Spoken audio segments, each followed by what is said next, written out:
PN টিউটোরিয়ালে সকলকে স্বাগত জানাই। আজকে আমরা শিখব কি করে একটি জিপ ফাইল বা ফোল্ডার তৈরি করতে হয়। তো জিপ ফাইল বা ফোল্ডার কি? আমরা অনেক সময় অনেক কিছু ডাউনলোড করার সময় দেখি যে কোনো কিছু ফোল্ডার সেটা জিপ আকারে থাকে।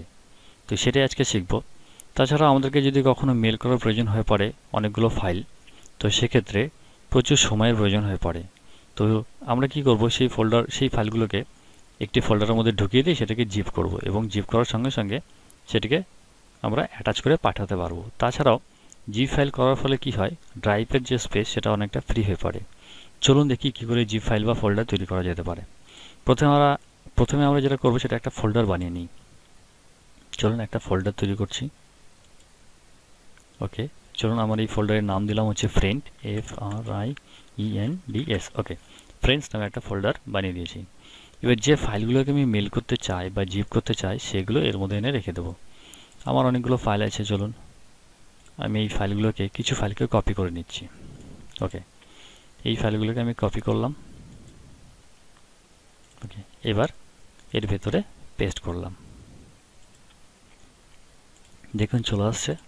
আচ্ছা, এইবার যেটা করব সেটা হচ্ছে এই ফোল্ডারের উপর একটা রাইট ক্লিক করব, করে দেখেন সেন্ড টু বলে একটা অপশন দেখতে পাচ্ছি। ওখান থেকে দেখতে পাচ্ছি কম্প্রেসড জিপ ফোল্ডার, এখানে ক্লিক করব। আচ্ছা, এবার দেখুন এইখানে জিপ ফোল্ডার আমার চলে এসেছে। ঠিক আছে, আপনি চান এটাকে রিনেম করে দিতে পারেন, অন্য কিছু একটা নাম দিয়ে দিতে পারেন। তো আমি যে জিপ ফোল্ডার বানালাম এটাকে আমি ওপেন করছি। দেখুন এই ফোল্ডারটায়, অর্থাৎ ফ্রেন্ডস নামে যে ফোল্ডারটা তৈরি করেছি সেটাই ওর ভিতরে আছে। দেখুন এর ভিতরে আমি যে ফাইল রেখেছিলাম সেই ফাইলগুলো আছে।